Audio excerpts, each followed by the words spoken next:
Bonsoir et bienvenue à cette session d'actualité. Le docteur Muyembe Tanfoum, coordonnateur des ripostes de l'épidémie à Covid-19 en République démocratique du Congo, annonce la probabilité d'une 5e vague lors de la saison sèche prochaine, a-t-il déclaré dans son point de presse. Info plus, l'information c'est nous. Un ouf de soulagement en ce qui concerne la RDC sur la Covid-19. La situation reste calme sur l'étendue du pays, avec moins de 100 cas par semaine, soit 1 000 de moins de 90 000 cas confirmés. Précision donnée par le professeur Muyembe au cours de ce point de presse. Comme vous me voyez là, je suis à l'aise parce que la situation est vraiment calme sur toute l'étendue de la République. Nous avons en moyenne moins de 100 cas par semaine de la Covid-19. Et donc, si on vous donne donc le cumul des cas, jusqu'à présent, nous sommes à moins de 90 000 cas confirmés, moins de 90 000 cas confirmés, plus précisément, à la date du 20 février, c'est 85 998 cas confirmés, avec 1335 décès. Oui, la courbe de plus en plus en baisse. Sur le plan africain, la RDC occupe le 17e round, soit 27e, en ce qui concerne le taux de létalité. Nous nous trouvons sur le plan africain, nous sommes exactement à la 17e rang sur le plan africain, concernant donc le nombre de cas. Et sur le plan africain, sur le plan de la létalité, nous sommes le 27e pays. Le professeur Muyembe attire l'attention des Congolais au respect des gestes barrières, car le danger peut venir des pays voisins. Le caucus des députés et sénateurs catholiques en Rome avec le pape François. Ces représentants du peuple sont allés puiser dans la sagesse divine auprès du Saint-Père et aussi émettre leur vœu de voir les choses prendre autre tournure. Selon eux, cette rencontre avec le Saint-Pierre est une activité personnelle et elle n'est pas financée par des trésors publics. Mois de mars, mois dédié à la femme. Et la rédaction d'Info Plus trace l'historique des premières dames de la République démocratique du Congo de 1960 à nos jours. La République démocratique du Congo a connu au total 6 premières dames. La première, Hortense Ngoma Masunda, épouse du premier président Joseph Kasavubu. Marie-Antoinette Yétene Mobutu, deuxième dame du Zaïre et première femme du feu maréchal Mobutu Sese Seko Kukuwendu Zabanga, morte le 22 octobre 1977. 2 ans après, le président Mobutu épousa Bobila Dawa le 1er mai 1980 et elle devient la 3e dame du Zaïre.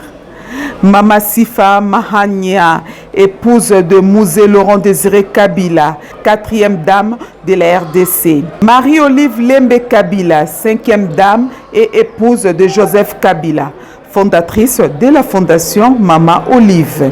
Et enfin, Denise Nyakero Tshisekedi, épouse de Félix Tshisekedi, actuelle première dame de la RDC. Vive les femmes de la République démocratique du Congo.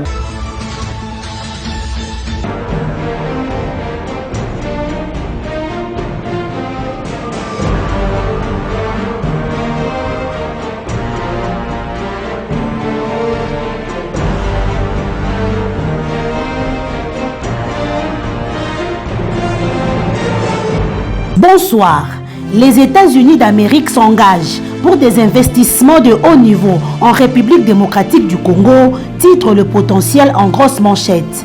Selon le journal, le partenariat privilégié pour la paix, la prospérité et la préservation de l'environnement entre les États-Unis d'Amérique et la République démocratique du Congo veut se distinguer comme un modèle de coopération bilatérale gagnant-gagnant entre les deux États. C'est dans ce contexte, poursuit les tabloïds, et à la suite des rencontres entre Joe Biden et Félix Tshisekedi à Rome en Italie, puis en Écosse, que Washington a entre autres préconisé de faire profiter à Kinshasa l'initiative Build Back Better World du président américain. Pour faire concret, précise le journal, Washington a dépêché son émissaire à Kinshasa afin de promouvoir en RDC, dans le cadre du partenariat public-privé, des investissements durables de haut niveau en termes d'infrastructures dans les secteurs du climat, de la santé, de l'égalité des genres, ainsi que les digitales. Cette annonce a été faite, renchérit l'avenir, par la sous-secrétaire américaine du département américain du travail. En ce qui concerne l'engagement du président Tshisekedi de pouvoir renforcer les droits humains et bien entendu l'application de l'état des droits et de la bonne gouvernance, rapporte le journal, nous pensons que ceci est essentiellement aussi bien pour protéger les citoyens congolais, pour s'assurer qu'ils ont des lieux de travail qui soient sûrs et bien protégés et qu'ils disposent de bons salaires avec les disponibilités de la liberté de rejoindre des syndicats s'ils le souhaitent, dixit le sous-secrétaire État américain. Sur un autre chapitre, la prospérité salue l'engagement de Christophe Lutundula, vice-premier ministre, ministre des Affaires étrangères, pour la sécurité des Congolais vivant en Ukraine, un pays en guerre contre la Russie depuis quelques jours. Actuellement, rassure le quotidien, la situation des étudiants congolais en Ukraine est sous contrôle. Les chefs de l'État et les gouvernements y veillent. Les parents qui ont des enfants en Ukraine peuvent donc s'apaiser car la vie de leurs enfants est hors danger. En réponse à la crise ukrainienne, explique l'avenir dans ses colonnes intérieures, la République démocratique du Congo va prendre des mesures d'urgence pour contrôler l'impact de la hausse des produits énergétiques. En mode urgente, renseigne le confrère, le Premier ministre Sama Lukonde a réuni autour de lui à la primature les ministres sectoriels, membres du comité de conjoncture économique. Dans le compte rendu relayé par le journal, il a été noté que les opérations militaires en Ukraine ont eu un impact sur les marchés internationaux, notamment en ce qui concerne le prix des produits énergétiques.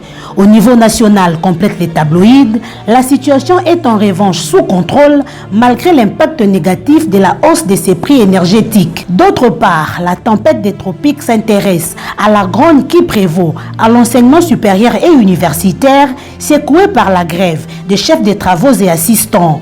Malgré cette grogne, les ministres des tutelles cités par le journal rassurent, je cite, « L'année académique 2021-2022 ne sera jamais blanche et que le temps perdu sera récupéré. » Et comme si cela ne suffisait pas, l'UNIKIN est menacé de disparition au regard de la dégradation avancée de la voirie, alerte Forum 2As. Et comme cela ne suffisait pas, l'UNIKIN est menacé de disparition au regard de la dégradation avancée de la voirie, alerte Forum 2As. Rongé par des têtes d'érosion, révèle le journal, c'est au lieu de savoir court le risque de disparaître. Il y a péril en la demeure, rapporte le confrère, expliquant que les recteurs de cet alma mater a adressé ses cris de cœur au bureau du Sénat pour plaidoyer auprès de l'exécutif national. Fin de ce journal de journaux, restez avec nous, au revoir.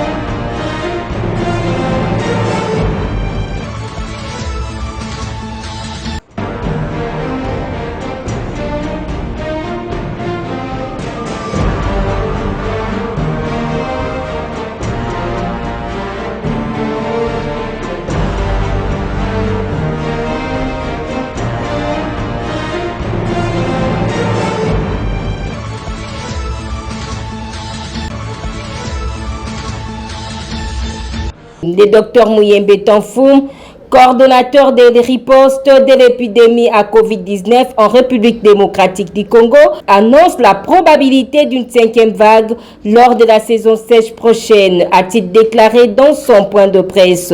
Merci de nous rester fidèles. L'information continue en notre chaîne YouTube.